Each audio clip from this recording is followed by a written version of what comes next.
Good morning, everyone. I wanted to start off by actually expressing my thanks to Pastor Heron and to all of you for inviting me and allowing me to bring you the word this morning.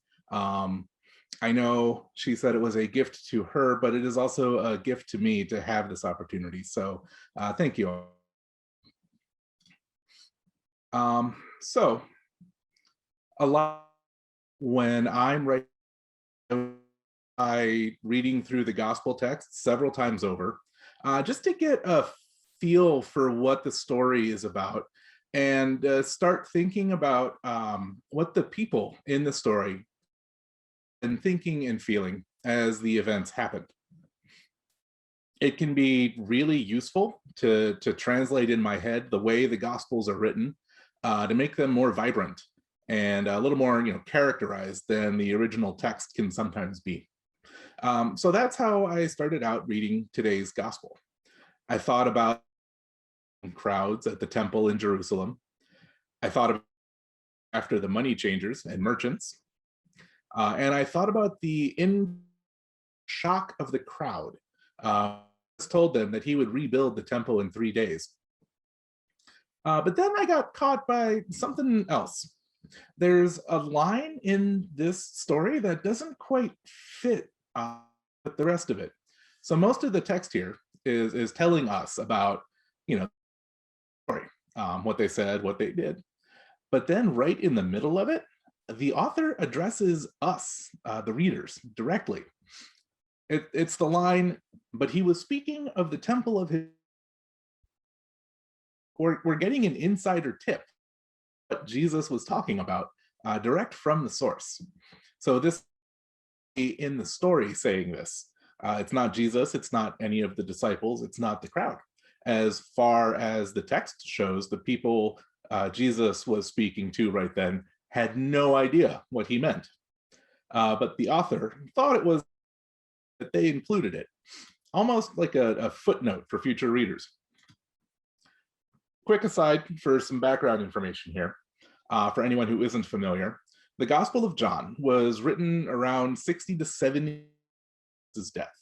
The other Gospels are about 20 years older than the Gospel of John. Around the time those Gospels were written, there was a war between and some of the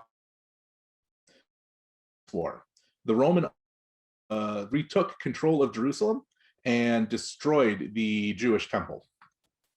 And this was the same temple that Jesus drove the money changers out of and talked about raising up 3 days after it was destroyed. So by the time John was being written, the temple had been destroyed for a couple decades. And at no point in those 20 years had it been raised back.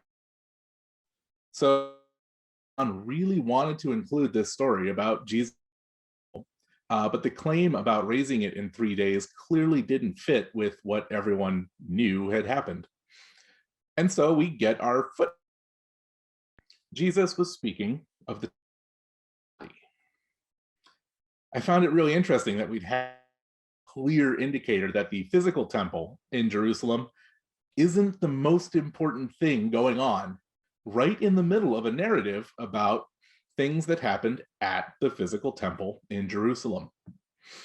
So it caught my attention, and I'm wondering why the author would want to redirect our focus like that.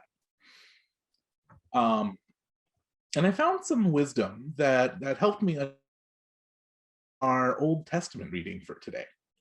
So here we are reading about the commandments. This passage is often cited as parts of our modern legal system. I can't say for sure exactly how true, certainly. The commandments laid out here represent some core precepts about how we should act and treat one another. When you start thinking about it, a lot of our myriad laws today can trace these commandments. They're pretty basic and clear and straightforward. Respect, don't lie, don't steal, don't murder, and so on. The reason the Ten Commandments shed some light on the importance of Jesus speaking at the temple of his body, though, lies in what the commandments are focused on. Every single one of is, in a word,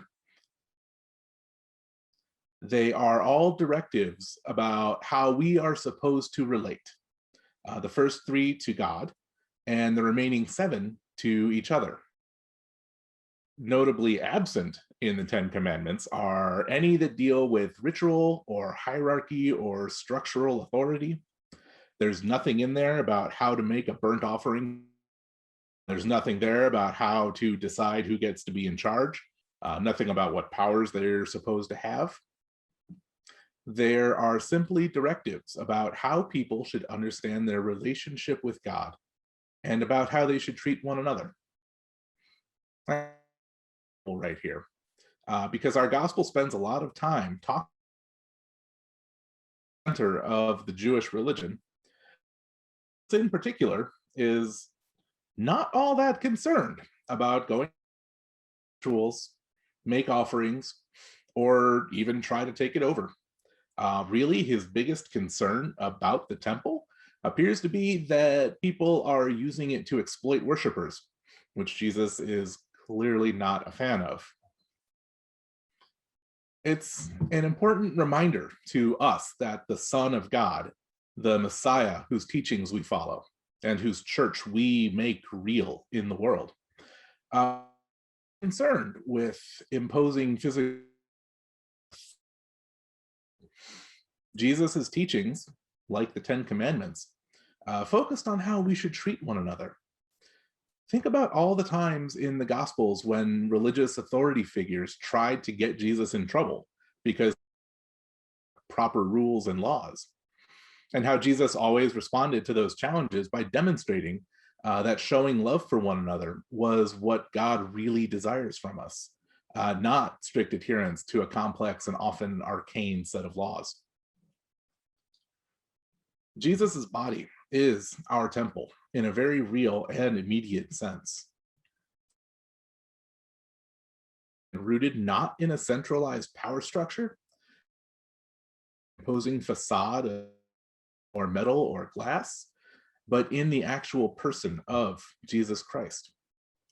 Our rituals, our sacrifices, our offerings are all made manifest when we show love and compassion to grace to one another, when we share what we have with those who have less or none at all, and when we welcome in those people that our culture would tell us are inferior in some way.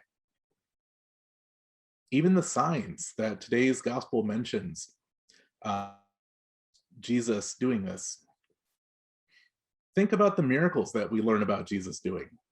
He heals people every as unclean or profane. He feeds people, not just with scraps or leftovers, and not just the people he decides deserve it, but everyone, thousands of people all at once.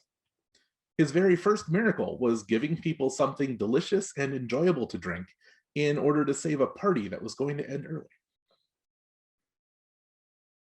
Is to say that we have a Lord and Savior who has come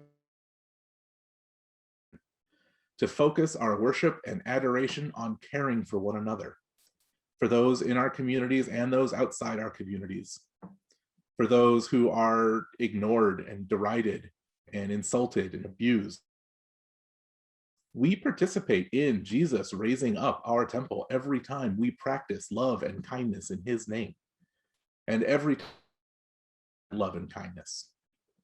Jesus's temple goes with us everywhere. And as long as there are people who act with love and kindness in his name, no force on earth has the smallest chance. Amen.